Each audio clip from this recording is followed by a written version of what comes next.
Not Quite Right features discussions that are unfiltered and uncensored and may include themes that are inappropriate for younger listeners.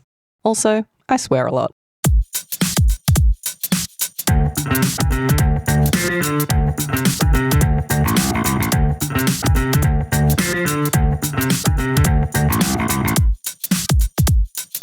Something doesn't seem quite right.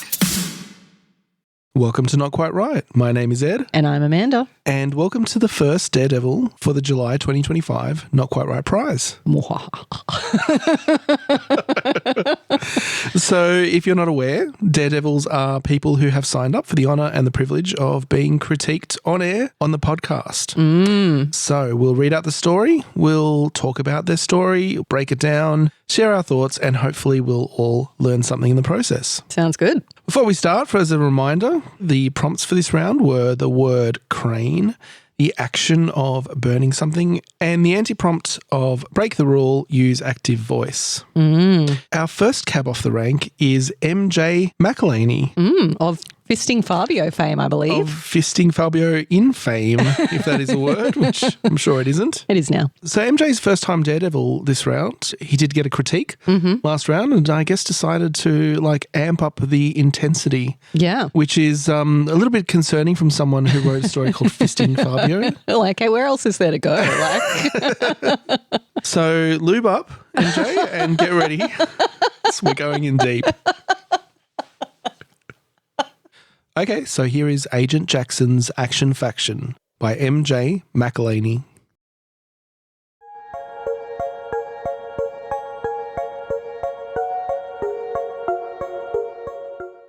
Timothy had been hyperfixating again and was surprised when he found himself parking on a residential street. The car had practically driven itself to his destination, despite being a dented Toyota Corolla, not a Tesla. Life had often been like that for him, happening when he wasn't looking.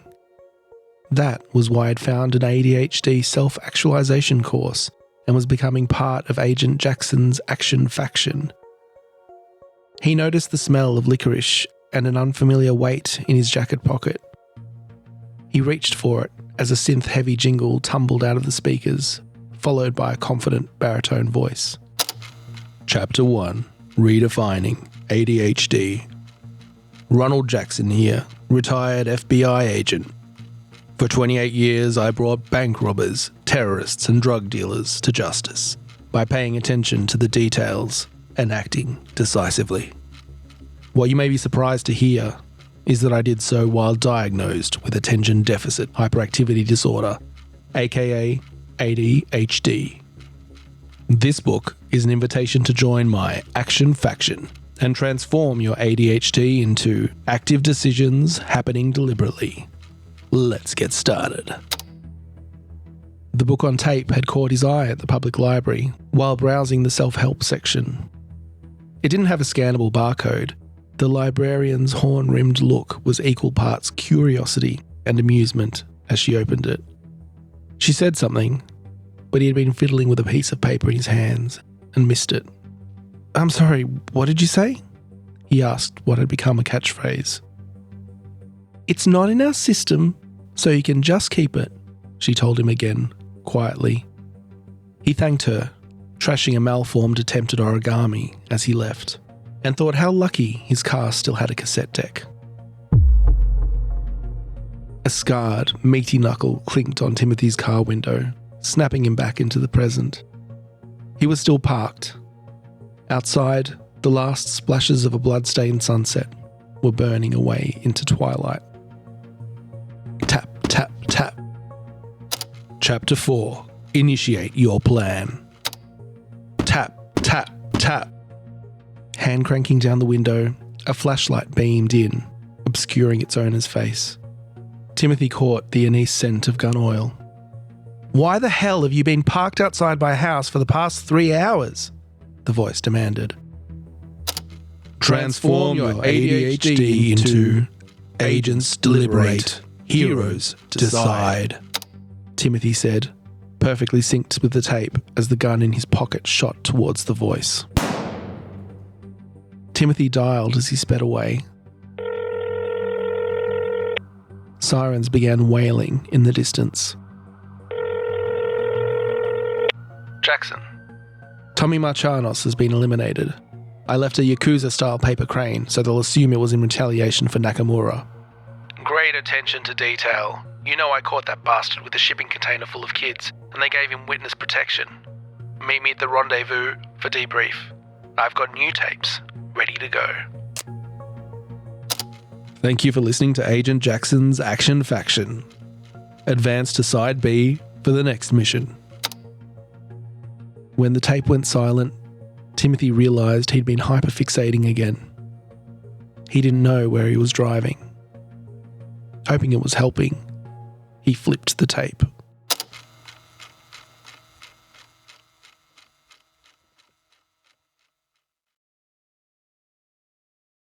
So thanks, MJ, for your story. And MJ's left us a little voicemail message, so we'll play that now. Hi, Ed, Amanda, and Dean. This is MJ reporting for my Daredevil roasting. I have a bit of a love-hate relationship with this piece, so I'm very curious to hear y'all's thoughts. When I heard the anti-prompt of passive versus active voice, I immediately went to agency and how it can be frustrating when characters in stories that we're reading don't seem to be in control of their own actions, which kind of led me to my own experience of ADHD and doing or having done things without thinking and looking back and wondering why or how those things happened, and how maybe if someone was reading the story of my life, that would be frustrating as a reader. And so I went a subliminal messaging and mind control angle with my story, and I'm curious to know if that came through, and would love to hear y'all's thoughts about hanging lanterns on themes or messages so that they come through in a story without beating the reader over the head with it, but also that it's not too subtle. That's something that I've heard in my own feedback about my writing, that things don't always come through. So one such example of that for me this time was the term hijacking your hyperfixation. That's something that was in the title for a while and then came out and was in the story and then came out. In the last minute, I decided to not include that in the story. And I'm wondering if maybe I should have, or maybe it wouldn't have mattered, or maybe it was a good decision not to remove it. So would love to hear your thoughts about that as well. So looking forward to the podcast, and thanks for reading. Great question. Yeah, hanging a lantern. That's an interesting phrase I hadn't heard before. No, I hadn't heard it either, so I've just Googled it now because it sounded cool. The definition that's popped up here is to hang a lantern or hang a lamp is to call attention to an inconsistency in the story by having a character notice the inconsistency. It's the writer's way of telling the reader, I did this on purpose, it's not a mistake. So sort of acknowledging the thing that's going to break someone's suspension of disbelief so that they can just go, oh, okay, we're on the same page. All right, I don't care, and carry on. This is like when we were talking about adolescence on our last regular episode and you mentioned the whole idea of them calling attention to the fact that things are moving very quickly in the show. Yeah, and that's exactly a good point. Like, that's exactly what they're doing. Just like, oh, we don't normally do it this way, but this is why we're doing it. And then you can just go, oh, phew, okay, and move on. So, yeah, great example. So I'm not sure if that gels exactly with what MJ was asking. Yeah, I don't think he's talking about drawing attention to inconsistencies necessarily. It sounds like he's talking about drawing attention to themes in the story. Yeah, like being a bit more obvious, like exposing the themes a little bit more clearly for people instead of letting them go under the surface a little bit. And the answer to that question of how much to emphasize your theme would probably just depend on each story. My typical go-to is Poe again, like, if all the elements of your story are pointing in a single thematic direction or emotional direction, you don't really need to do anything more to explain that. You're already drawing the reader's focus to where you want it to be. If there's something in your mind, like a specific idea you want to communicate, and I'm thinking back to one of our previous Daredevils who was talking about he was inspired by the idea of compartmentalizing emotions and feelings. and trying to convey that. And that wasn't something that came through for us. And so maybe when it comes to those sort of personal ideas and feelings, that's when maybe it's not going to come through as clearly, because you have in your mind and heart like a very clear picture of how you feel about something. And it's very difficult to convey like your entire life experience that's brought you here to this moment to feel this way about this thing in like 500 words when you're trying to tell a story. So I think to some extent you've got to accept that you're not going to be able to get readers fully on board with something that's deeply personal for you in 500 words, and maybe sometimes acknowledging it's not that important. The theme was very clear to me in this story, and I don't know that it needed any further exposition. But yeah, I think it's a great question, and it's something that I think that like you should question as you're writing. Like, am I being too obvious or am I being too subtle? And like, it's not something that we can give you a general rule necessarily about. I think that's part of experience and part of having beta readers and all that kind of thing, is to just help determine whether those things come through. I think there is a risk though, and I've seen this in some stories, that where I think the writer doesn't think that they've expressed the theme as fully as it needs to be, and they lean into repetition, which I think is a problem. Like just having that same thing happen again and again several times to drive the point home, I think is what you want to try to avoid. You've got to develop. And, it has to develop rather than just restate, basically. So I think in this case, MJ, you haven't gone hard on this idea of hyperfixation. Now, I know almost nothing about ADHD in terms of how it operates. I'm aware of the term hyperfixation, but I don't have any like medical knowledge or really thorough understanding of how it works. But like, I got the point. I got the point that that's a part of the condition. And in this case, it's being hijacked, basically, to use your words, by this book on tape. So it was loud and clear to me, but I definitely see where that's coming from in terms of you don't know what other people might know. Yeah, but like you said, having beta readers is one way of answering that question. And if you're getting the same feedback from more than one person, then that's the opportunity for you to see that that's probably an issue. If only one person is saying it, you can maybe vote against it. But if you're getting at least two people saying the same thing, that's usually a cue. I guess I probably didn't pick up so much on that subliminal messaging thing. I did understand that, you know, he was getting fixated on these tapes and sort of losing track of where he was and essentially committing crimes like, or like, I don't know if you'd call it a crime or vigilantism or whatever it might be, without sort of really being aware of it. I got that, but I didn't understand that these tapes were like tricking him into it. Yeah, I think it's a trope that was much more prevalent a few decades ago. I don't know, spy movies and stuff like that. You're older than me. Like by 2 years or something, 3 years. Let's not go crazy. But yeah, like that came through to me. Yeah, I mean, it's not out of the question. I guess it wasn't fully clear to me, but it didn't matter because I still got the gist of what was going on. What I also thought was interesting, right at the start of MJ's message there, he mentioned that he had a bit of a love-hate relationship with the story, so which is intriguing to me. I don't know what he meant by that exactly, but, you know, I thought it was a really fun idea. You know, we talk about genre fiction sometimes and how it's difficult to pull off in Flash, but this does a good job of it because it's really leaning on those tropes but adding something fresh to those tropes, which was this idea of ADHD. Yeah. And you mentioned you don't know a lot about ADHD, nor do I. It's not a medical condition. I know that, or at least it's not understood to be a medical condition at the moment. It's like a description of behaviours which bundled together can form a diagnosis for ADHD. It sounds like you do know a lot about ADHD. Well, I guess I've Googled it a lot. Like I did wonder, people have told me they think I have it, but I have something else, and that is a raging case of type A personality. Type A with a capital B. Fuck off. All right, so let's go through the story line by line and we'll share our thoughts and maybe do like a summary at the end. Yep, sounds good. All right. The opening line, Timothy had been hyperfixating again and was surprised when he found himself parking on a residential street. The car had practically driven itself to his destination despite being a dented Toyota Corolla and not a Tesla. So look, there's a few things I think this opener does, and we always say that a good opening line or paragraph should do. Sets up the character, names the character, and it goes some way to like setting up the predicament that he's in, putting forward this idea of being like a passenger, I guess, in his own life in a couple of different ways. Yeah, it's setting up a dramatic question there, like what's going on? Like why doesn't he know where he's driving and why is his car essentially driving him there, which is very much at the heart of this story. So I think that's really great. That's something I think sometimes when a story lacks direction a little bit, that's one thing to look at, which is to set up that dramatic question right at the start that will be answered in the end of the story. And I think MJ does that well here. Okay, so moving on, life had often been like that for him, happening when he wasn't looking. That's why he'd found an ADHD self-actualization course and was becoming part of Agent Jackson's action faction. We get a little bit of backstory, a little bit of insight into his personality. Yeah, and it's very briefly and succinctly stated, which I think is great. We haven't jumped out of the story. We've just got a little bit of explanation to carry on with. The Agent Jackson's action faction, which calls back to the title, which is great too. But I wonder if maybe there was a little missed opportunity to use the acronym of ADHD in that title of the book. And I know he uses it elsewhere, and that's why I asked that, I suppose. Of course, it's got that pleasant rhyming to it, in Agent Jackson's action faction, which lends itself to the like tongue-in-cheek tone of the piece as well, which is great.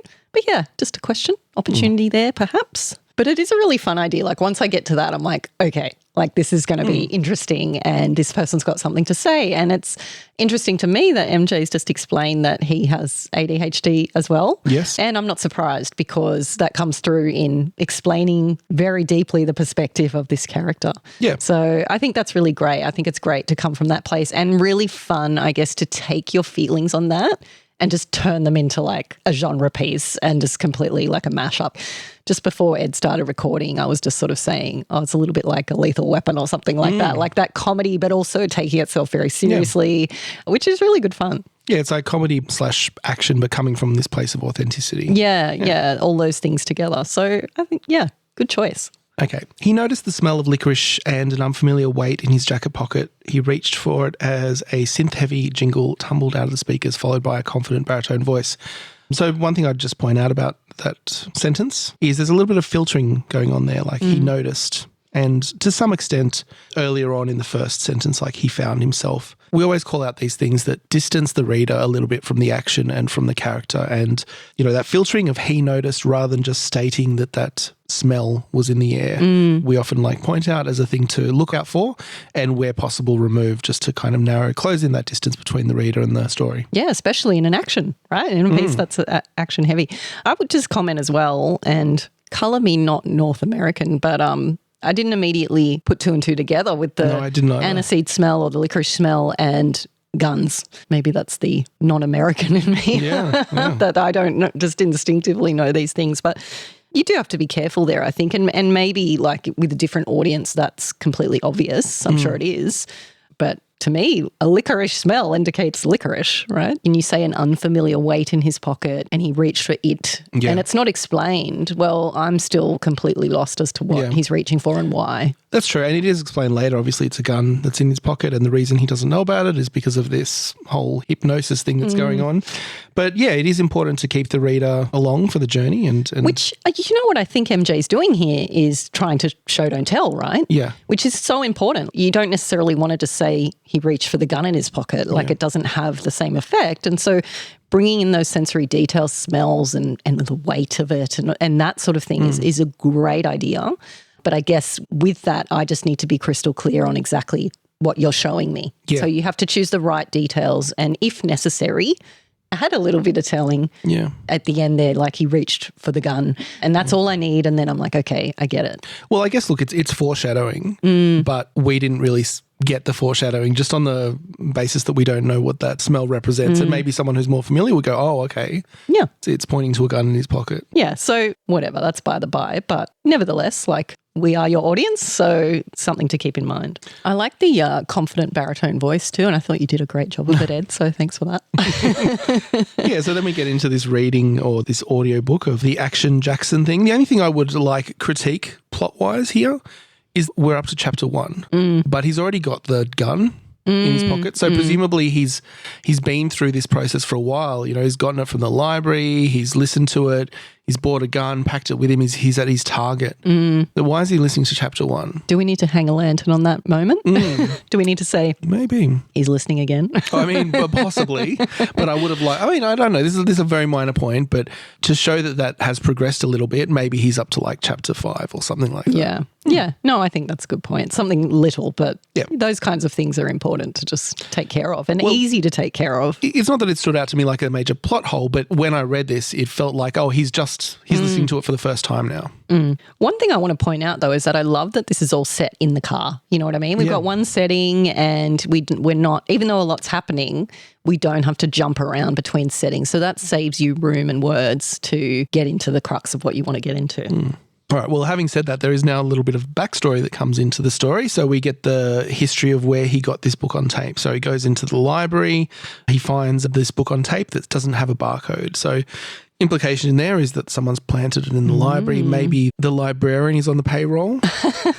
She probably needs to be, probably needs a double income.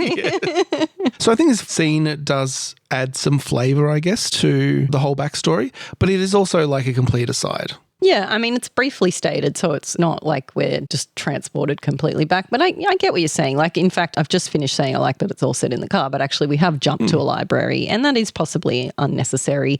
One thing I noticed in this paragraph as well was the librarian's emotions are described. So it's like her horn-rimmed look was equal parts curiosity and amusement. And this is some advice that we've said before and you'll get elsewhere, which is never name an emotion. Yeah. And so that's an opportunity there to describe what her face looked like that made him think that. So ideally, and I think it's actually a really good piece of advice, it's not 100% all the time you need to do this, but every time you name an emotion, you need to look for an opportunity to show that instead. And, you've just sort of indicated maybe we don't need this section, so maybe we don't need to go there anyway, or at least in that level of detail. But if you are going to, then may as well go for it. And I also wanted to just call out another sentence here in this section. I'm sorry, what did you say? He asked. What had become a catchphrase. So there's a little bit of, two things. There's a little bit of telling in that, what had become a catchphrase. It could be stated simply, and you've set up this situation where he has ADHD, he doesn't know what he's doing, he's constantly hyperfixating, and I think you can just describe that and have the reader pick up on what's happening. But also what we said a bit earlier about developing rather than reiterating. We do have more of the same idea of him not really sure what he's doing, doesn't listen kind of thing, which that's his character that you're setting up. But I feel like we're restating a little bit more than we're developing here. What I do like is that MJ has expressed that in dialogue, keeping the action in the scene. Again, maybe we don't need to spend any time or as much time in the library, but using dialogue is a good way to have that interaction play out. And in fact, this line where it's like she said something but he'd been fiddling with a piece of paper in his hands and missed it, that's a little telling. If you just cut straight to, I'm sorry, what did you say? Yeah. We know he missed what she said and you don't need to explain that. I guess there's the little subtle hint about the paper in his hands at that point. Kind of paid off a little bit later. Yeah, so which I get, but maybe foreshadowing. Possibly a little bit too subtle to really feel like a satisfying payoff. So I'm not sure that you need that. Yeah. And speaking of that paper, that's the origami that he trashes and which does get paid off later in the story as well, this crane and I guess some Japanese mafia or something that's involved. This line where it says, he thanked her, trashing a malformed attempt at origami as he left. That's quite a lot visually to pack into a sentence. And I didn't follow that when I read that. I didn't know what that meant. Where did this origami come from? Why is he trashing it? What does that mean? You have mentioned he was fiddling with paper before, but why not tell me he was fiddling with whatever it was, potentially origami crane? Show me that so then I can picture it. What am I picturing when you say to me, trashing a malformed attempt at origami as he left? Yeah, you're right. And he's introducing it at the same time as he's throwing it out, basically. Yeah. So, I mean, it's just an opportunity to be more clear on exactly what we're needing to picture there. Yeah, and there's also a second part of that sentence, which is, and thought how lucky his car still had a cassette deck. So there's 2 or 3 different ideas that you're packing into this sentence. And I had a similar response when I first read it because I was wondering how the cassette deck linked back to the origami, that those 2 clauses were somehow related, but they're not. And as well, it raises a lot of questions. Did he bring the origami with him? Is he trashing her origami? Did he just pick up her thing and chuck it in the bin? And those things are very different emotionally. If he's just talking to this librarian and he chucks her paper crane in the bin, that's a big moment. And that can't be something I'm not clear on. Yeah. So, it's tiny, but it's also pretty distracting and needs to be more clear. Yeah. I think there's a relationship between efficiency and clarity. Sometimes if you pack a lot into a sentence, you can be very efficient and cut down the word count, but you do lose a bit of clarity in doing that. And sometimes simpler sentences, shorter sentences, keep each sentence to an idea or maybe an action or two can really add to the clarity, even though it might take a bit longer too. Yeah. It's always a battle in these very short stories because you're trying to pack so much in, especially in an action piece. But yeah, I think always err on the side of clarity, always. Yeah. Okay, so next sentence is, a scarred meaty knuckle clinked on Timothy's car window, snapping him back to the present. He was still parked. Outside, the last splashes of blood-stained sunset were burning away into twilight. And look, I think the sentence stood out to both of us. It's something that we talk about on these Daredevils in the feedback that we provide. It's this idea of a disembodied body part that's doing the acting. And I guess in this context, we've got an anti-prompt which is all about passivity and passive voice. It somewhat makes sense in that context, but it's something that would generally advise against. Don't have your body parts doing the work. Have people That's acting. what she said. Yeah. Sorry. I got distracted. I've been writing my flash fiction today frantically before the deadline, which will have passed by the time that this airs. Yeah, I think especially though in the context of this action piece, a scarred meaty knuckle clinking on his car window. First of all, I'd question, is clink the right sound for a scarred meaty knuckle? Maybe it's got a ring on it, but that's not stated. So why would it clink rather than knock or thud or something like that? So that's one question mark. But the bigger question is is it attached to a person? Yeah. And we find out it is. It's someone knocking on the window to ask, what the hell are you doing here? Yeah. But my immediate picture was that someone's finger had been severed and hit the window, which would have been kind of a very dramatic and cool development, but again, distracting, when that's not the case. And I'm trying to unpack, what does that mean, a scarred meaty knuckle clinked on the car window? What I do love here, though, is we're back in the moment. So we've gone from that little flashback and now we're back here very clearly, and I think that's great. I think he's done that very well, snapping us all back to the scene in the car. And I really did love that line, outside, the last splashes of a bloodstained sunset were burning away into great line. Great use of the burning something prompt. Yeah. And, little insight into what we talk about when the mics are off sometimes. Ed and I sometimes make fun of descriptions of sunrises and sunsets. We've got this history of making fun because it's one of those things that just gets described and often for no reason, and people just love dwelling. And look, I've done it myself and we do it. But this was a beautiful one and not one that I would make fun of, by the way, which is a big call because my natural instinct is to just cringe at a sunset description. Well, I think this does differently is it doesn't try to explain a sunset as if you've never seen it before, which sometimes these cringy descriptions do. They'll say the sun rose in a brilliant haze of blah, blah, blah, blah, blah. Yeah. You're we know what a sunset is, the sunrise is. But no, you've said there's a blood-stained sunset, which is and put some words around it. Totally Poe, by the way. Yeah. So love it. Yeah, absolutely. One thing I think could have helped this little meaty knuckle passage is just that we've just come out of the library, right? And we don't know where we are. We've just come out of the library. There's a line break. And the first words you encounter are a scarred meaty knuckle. And maybe just having him in the car first, so we know we can picture the scene, and then introducing that may have kind of helped smooth that over a little bit. And the other option, of course, is to bring the person doing that right into that moment because there's time and taps and things going on later. Just bring that up now, have the pissed off neighbour say that right away and then we're clear on exactly what's happening and then he can get more pissed off if you like. But I don't know that there's any value in, if we're getting Timothy's perspective in this story, he can see a dude there. Scary looking dude, potentially. So we don't, that doesn't need to be hidden away. Yeah. He can see that. We should be able to see that too. And I can see what MJ is trying to do here because we also have in the next little passage, we have hand cranking down the window, a flashlight beamed in, obscuring its owner's face. And I think this is coming from a point of a very visual, descriptive point, picturing how that scene would look and sound. So, he's sitting in the car, he's in his own world. He hears something rapping on the window, and that's the sense that we want to focus in on. Now we've got the flashlight, that blinding light, and who's doing it. That's the kind of the image that you want to evoke there. So I can see where that's coming from, but I think, as you say, it hides what is actually happening. What's the character doing? Who's there? And you want to call out that there is someone there who's knocking on the window and holding the flashlight. It's not just that disembodied flashlight and that disembodied knuckle. Although if you're putting that on the screen, that's what you might see. You need to also tie it back to the people in the scene. But I think if you were watching a movie, it would be be clear that someone's knocking on the window. I can imagine just a shot, of like a flashlight sweeping across the window and you can't see who's holding it kind of thing. And that's what I imagine is being portrayed here. And then a sudden Exactly. Yeah. And look, I think all that section needs is maybe a little bit of reorganization, because I think all of those ideas are great. They're all there, that sensory detail, and this idea clearly that he's not really mentally fully in the car. And that's the whole point. But I think that just needs to play out in a way that's a little bit more clearly structured so that the reader can see what he can't see, if that makes sense.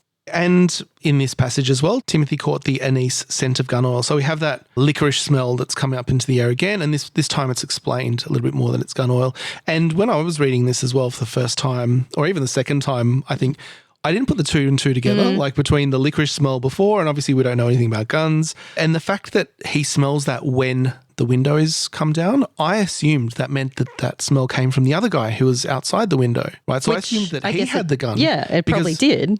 But now they've both got guns, but that's not clear, and they're both being described in the same way, but not the same way. I mean, not everybody knows that anise and licorice are linked either. I guess, but he's sitting in the car and he smells licorice, and then he opens the window and he notices that he smells licorice, but he already smelled licorice. Yeah. Do you know what I mean? But he smelled licorice and then reached for the gun that's in his own pocket. And look, I think regardless, right, there's an opportunity. If this guy has a gun, it should be in your face. Like, that's the threat level that we want to go for here, to really ramp up the stakes. You know what I mean? Like, he's paid no attention up to the point where a gun is now in his face and that's finally enough to snap him out of it, kind of thing. Like, maybe that's an opportunity to just ramp it up rather than still hinting at these guns potentially. Maybe they're there, or maybe it's licorice. We still don't know. There's one other thing I want to call out in this sentence, and it actually happens a few times in this story. And we mentioned this term actually on our long list episode where we were talking about things that sounded like or felt like passive voice that weren't. And that's a dangling participle phrase. And what that means is that you've got basically an action that's being described, but you're omitting the person that's actually performing the action. And the example in this sentence is hand cranking down the window, a flashlight beamed in, obscuring its owner's face. And again, this comes down to the efficiency versus clarity thing. And clearly you're trying to quickly describe all these things happening one after another. And that's where it comes from. Yeah. But yeah, there are a few issues with that. And I would generally say try to notice when you're formulating these structures and avoid them where possible. One potential downfall with this is that, well, if you're leaving that participle dangling, it's not clear who is performing the action. And sometimes it can be confusing if it gives the impression that something else is performing it. And in fact, it does in this sentence in a way that's nonsensical, so you wouldn't really think that, but it can sometimes have a different meaning. So here we're saying hand cranking down the window, a flashlight beamed in. So was the flashlight hand cranking down the window? Like, that's how it comes across. That's technically how it reads, yeah. And I think just in general, these participle phrases, and I didn't learn grammar properly at school, so I'm not going to get on my high horse and pretend I know what all these terms are. I have to Google these things, right, to understand them, but I know it when I see it, and I know the feeling it creates and the issue it creates. And one of those things is when we're describing actions happening at the same time that aren't actually happening at the same time, or that should be described in a sequence. My advice would always be to describe them in the correct sequence. And so we do this other times. Like here in this sentence, for example, if we're saying hand cranking down the window, a flashlight beamed in, we're saying those things are happening at the same time, but in fact, you might imagine that the flashlight beams in either before or after, like what, as a result of, one's a result of the other, and it could be in either direction. But if you are writing an action sequence, to keep the reader following the flow of exactly what's happening, you need to state this happened, then this happened next, then this happened next, then this happened next, instead of like, while this was happening, this happened also. And then before that, this happened, and that's sometimes how our sentence structures come across. And this is one example of that, in addition to the issue around who's the subject performing this action. And it's a very simple fix to avoid this whole kettle of fish, right? Instead of saying hand cranking down the window, flashlight beamed, you can just simply state he hand cranked the window down, full stop, a flashlight beamed in. Yeah. It's just a matter of breaking that sentence up into two separate phrases. And I would usually recommend that. And I think there's a temptation sometimes, like stylistically, to phrase things a little bit more creatively. But in fact, the impact of a very simple sentence can be quite strong and more strong than a sentence where it obscures who's doing what and when. So then we move to why the hell have you been parked outside my house for the past 3 hours? The voice demanded. And I mean, again, look, this is the continuing scene. We've heard his knuckles and seen his knuckles. We've seen the flashlight, and now we're getting a voice. We still don't really know the person. We just kind of get these elements. Side note, but why do people do this? Have you ever seen videos on the internet where people get shitty when just someone confront someone who's just been parked outside their house for a while, or like, as if like they own the street outside their house? What are you doing there? That is the most middle-aged white man thing you've ever said. Just get racist/sexist about it. No, but quite sincerely, I think the reason people do that is because they're scared. All right, so now we get this moment where the voice on tape is in sync with Timothy's voice. And I like that moment, especially as imagining that movie playing out in your head. That works, and it reinforces this whole mind idea control. of mind control. And then as the gun in his pocket shot towards the voice. And that tripped me up a little bit while reading it, because it's not necessarily clear that the gun is actually shooting, because we sometimes use shot towards as being moved quickly. Yeah. What MJ is trying to do here, obviously, is to reinforce this idea of passivity and the fact that he's not in control of his actions. So the gun just shot is the impression. But I think, the way that that's phrased, it sounds like the gun is leaping out of his pocket towards the voice. And it's still a voice, right? It's still not a man, it's a voice. Yeah. So, a few of those things together just make this a little bit confusing on first read. Yeah, I think I totally get what he's doing here and this idea of the mind control, and he's not actually conscious of his actions. Yeah. I totally get that, but I think my understanding of that sits outside my flow of reading as I'm reading this story. And it just needed to be a little bit more direct and a little bit less abstract just for us to really fully picture exactly what's going on. And again, this is this idea of the reader being able to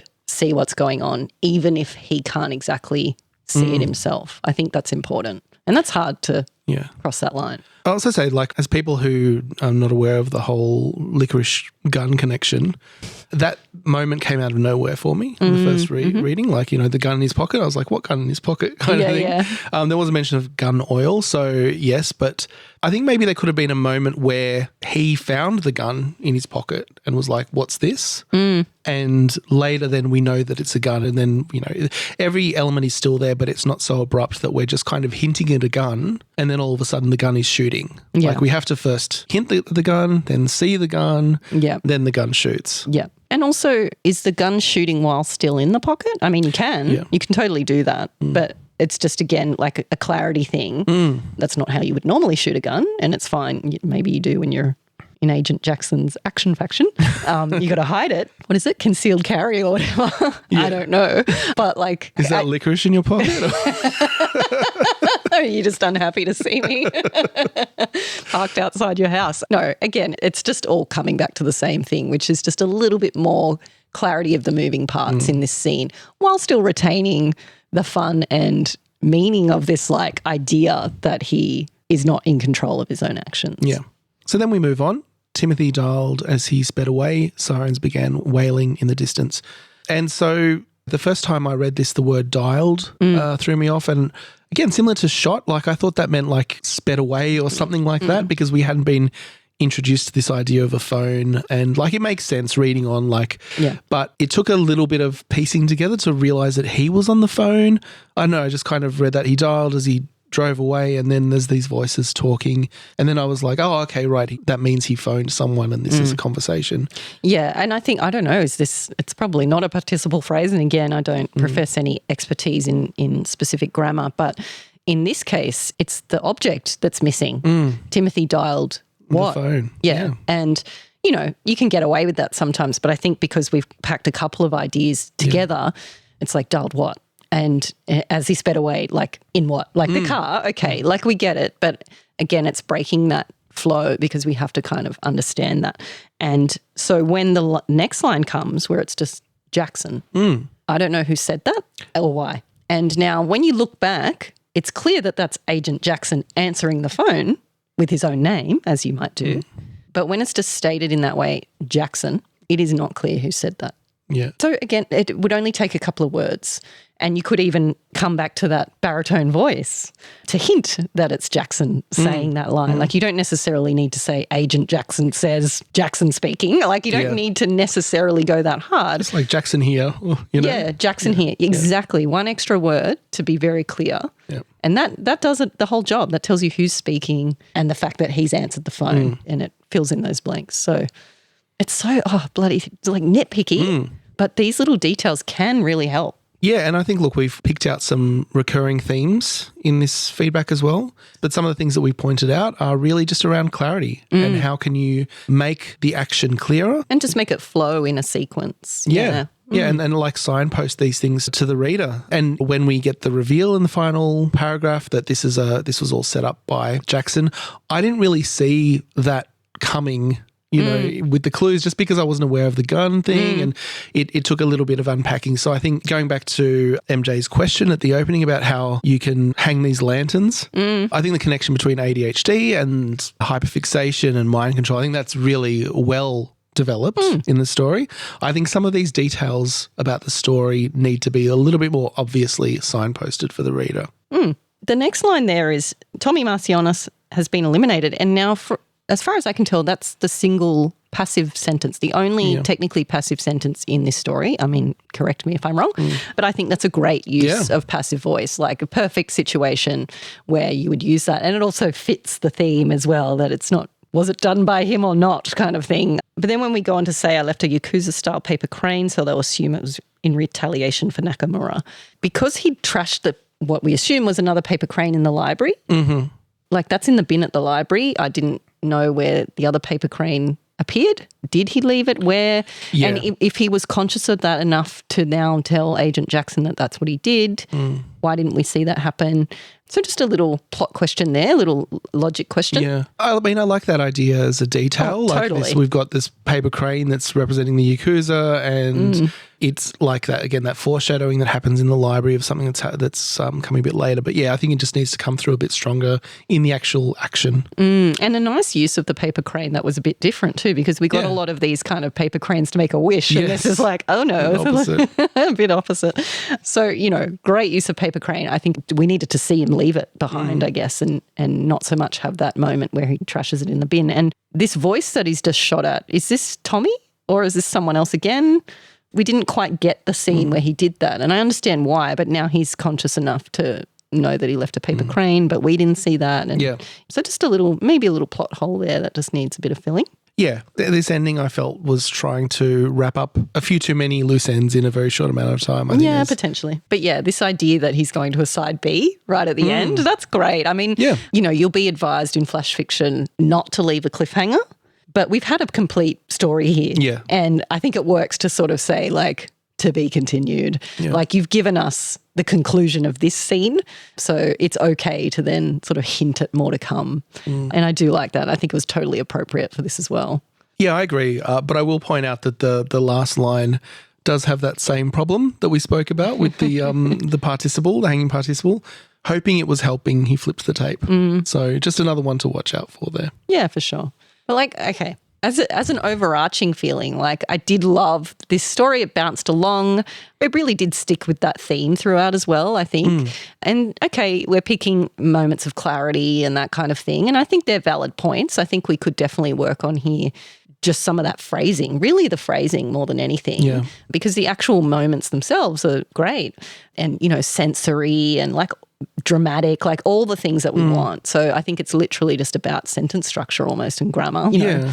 We have all the narrative elements here, like of a story, the beginning, middle and end. Like it's compelling. It's a great premise. Like there's, from a storytelling perspective, I think it's all there. Yeah. And one thing that we often say that might help a story onto a long list or even a short list is this element of surprise that we call it. And that can cover so many things, but the idea just being you've given us something fresh, because of course there's nothing ever original in the whole world and certainly not in storytelling, but one thing that's fresh that makes a story stand out and go, oh, that's a bit different. And I think in this story it was this idea of ADHD and how, you know, and this mind control idea that while you're off in your fugue state, you know, someone's taking control of your body. And that must be what it feels like. And I think that is a really cool idea. And I think potentially you could have even leaned into that a little bit more, like that feeling of, and certainly it's here, but like how it feels to not be in control and emotionally how that might impact on you. If you discover later that you've murdered someone and you didn't even know about it, I think that could be a cool place to take it as well. Yeah, I agree. And I think also like we've got this anti-prompt of heavily implied, be passive, and the character is very passive, but we do still need to see like agency is an important part of writing. And I think MJ also called that out in his message that like a lot of stories, they lack agency. I'm going to make like a super like dumb comment. It's very leftist woke tard comment of me to say. I'm proud lefty. But like one feeling I had reading this was like it's potentially a little bit ableist in the sense that like, come on, like you've got ADHD. Would you really murder someone and not know that you did that? And I get that this is totally fun and just silly, but I think maybe that's where the lantern needed to be shone a little bit more. Like what is this character's feeling about all this? Like how does it impact him and his life? Like is he just this kind of silly vessel that this is all happening through, or does he have like a real frustration about that's how he feels and then he gets lost but he doesn't want to and he wants to focus and that's why he's got these tapes but he just can't quite do it. And then he comes later to find that it's all gone wrong again. Like that's the feeling, that's the realness, I think, that was maybe a little bit missing and which could have lifted this story, I think, as well. Yeah, because he can still be passive in these actions and he's not actively the one doing them. But he's still there and he's still in his head and he's still grappling with this situation that he's in. Yeah. He seems very calm about it. Yeah, he's pretty chill. But yeah, just take that comment for what it is, just my own reaction to this story. Yeah. But overall, I get it. It was a bit of fun. It's not like I really took it as insulting to a community and clearly it's your community, MJ, so it's not something that I think you were trying to do by any means. But yeah, just an opportunity to like connect those dots a little bit on that human element probably. Yeah. Look, I didn't find it was ableist. That was not the word that came to mind. And I think that comparison between ADHD and this mind control wasn't intended as a jab or anything like that. It was just exploring an idea, I guess. Yeah.